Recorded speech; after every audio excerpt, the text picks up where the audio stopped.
putting an end to identity politics. This is the Kevin Jackson Radio Show. What it means to be American. You know, I look at this Al Franken situation and I say to myself, this isn't the America we built. People do weird things, lewd things occasionally. You know what would have happened in the old days if Al Franken did that? The woman would have gotten up and said, you know, eventually saw the picture or heard about it and said, Al, what's up?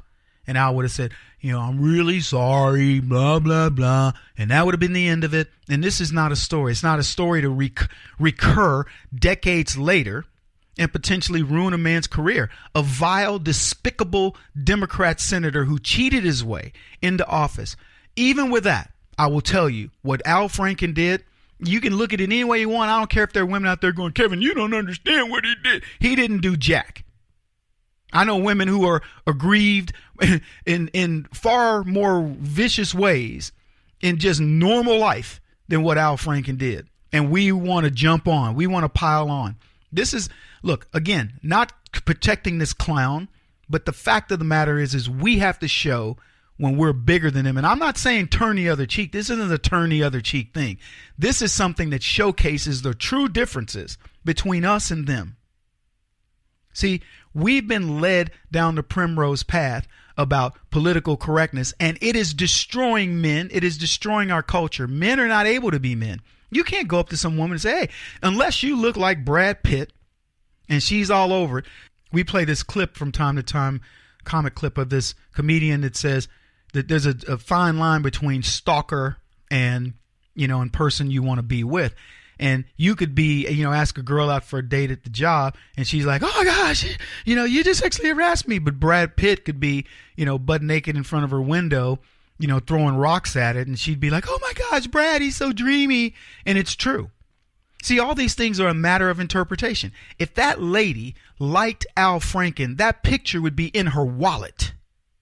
But she didn't, because Al's a despicable leftist who, you know, she found to be the vile person that he is. And so there you go. And somebody gets the picture to reinforce what we're supposed to hear about Al Franken. Look, I don't know what Al Franken's done. I will just tell you this. By the definition, most of the men that I know, I'm talking about good quality men who are now married with kids and blah, blah, blah, living the great lives, they have sexually harassed women by the definition we live by today. This is not just about Roy Moore or Al Franken.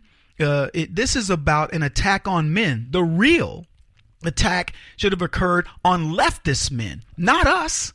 And by the way, I'm not, Franken's a leftist, but I want to make a distinction here. Harvey Weinstein is a perfect example of leftist men. And the women who allowed him to do what they did and the other men who knew what Harvey was doing, they're all on the left. This has nothing to do with us. Yet every time you turn around, this is about, oh, men are so awful and men. So I want to play a clip of Trevor Noah. And he's making fun of this situation, and he's, you know, trying to make fun of Al Franken.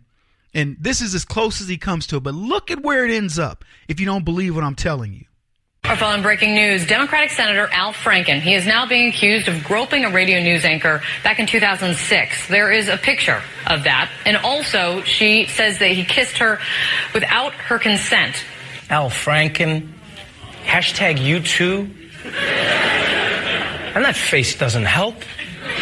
Like, he clearly thinks it's funny in that moment. She's not in on the joke. She's asleep. And to be honest, like, even if there wasn't a woman in that picture, that poses its own crime.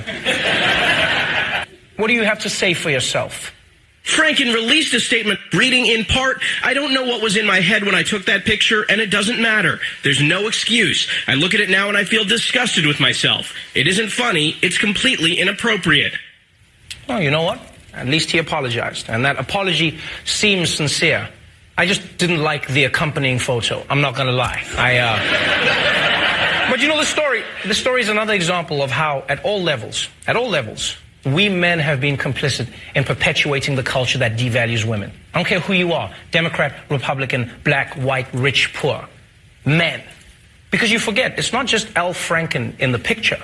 It's the guy who's taking the picture. You know, his Billy Bush. Who's that guy? Welcome back, everybody. Kevin Jackson here. See, this is what I'm talking about. The biggest crock. It's men. See, this young South African chump that now occupies a big audience is trying to explain it's not women's fault. It's men. Really?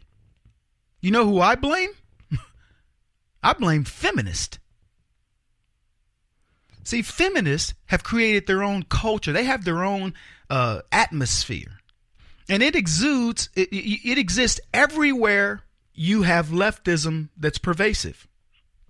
They want to blame guys like me, guys like you, and the ladies, your husbands listening to this program. They want to blame us. I take zero responsibility for it.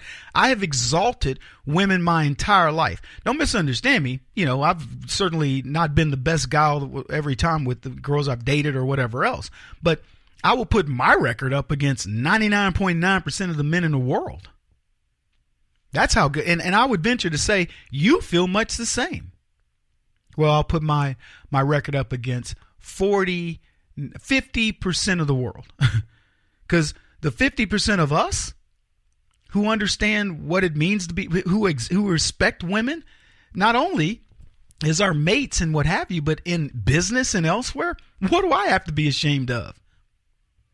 You know, I understand the difference. If a woman that I worked with, you know, came up and for, you know, in the right circumstances and grabbed one of my buns, I'd be like, whatever. I get it, Sheila. You've been watching. You've been checking me out for a better part of a year. What took you so long, right? It would be funny. I'm not saying that guys should do that to women or whatever. I'm just saying under the right circumstances, you get it. But we've been told, oh, this is the way it is. No, feminists have created this environment. They're equivalent to men. Guys, we hit each other in the shoulder. We smack each other on the butt. We say lewd jokes. We're look, let's just be honest. We are not the keepers of the, you know, the sanctity of America, you know, of whatever. Fill in your word. I don't need to give you all the words. I'm only doing radio here. But you get what I'm saying? When did we become these, you know, paragons of virtue? We're not.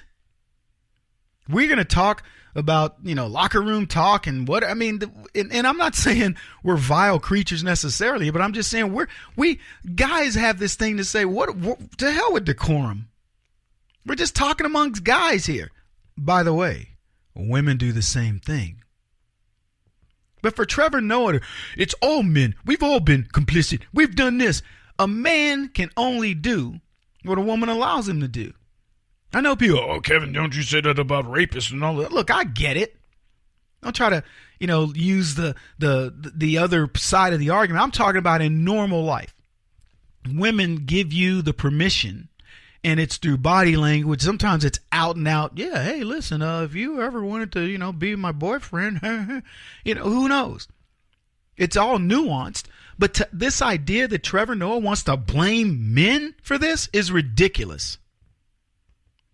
You know, that would be to say, well, there's no gold diggers. I was having a conversation with a friend of mine about basketball players. I have some, they're old school guys, but I had basketball player friends that were at the top of their careers when we hung out. I mean, we're still friends, but we just don't, you know, don't see them as often. And I was telling a friend of mine, I won't say the name, but I went to one of the best basketball players in history, and he was at the top of his game, and I went to his hotel room, invited, and he had code words, and I go up, and I think maybe I told this story, but I go up there, and there were probably 8 stunning women in this room, 4 guys, 2 of which were players, and 2, I'm talking about basketball players on his team, and 2 others who were just guys that were friends of those players or whatever. And it was the makings of this little party that was about to happen. I just came up to say, what's up, man? Good to see you. Good game. Blah, blah, blah. It was after the game. And I'm watching these young girls. And by the way, 2 of the girls had mulatto babies. They were white girls with you know, little, we call them swirls, little mulatto kids. And I just remember looking around this room going, holy cow, these guys can have anybody. You know, and these girls throw themselves at these men. 2 of them were like, okay, so y'all got to tell us where the after party is. They were begging these guys, tell us where we could possibly go meet our future husbands. That's what they're looking for. There was no limit to what these women would do if these basketball players wanted them. No limit. And so feminists want to pretend that they're not complicit. Leftists, progressives, Democrats want to pretend that they're not the reason. No, it's men. I'm not taking responsibility for what they do. He won't stop until he's the top-rated radio talk show host in America. What kind of weird competitive freak are you? This is the Kevin Jackson Radio Show.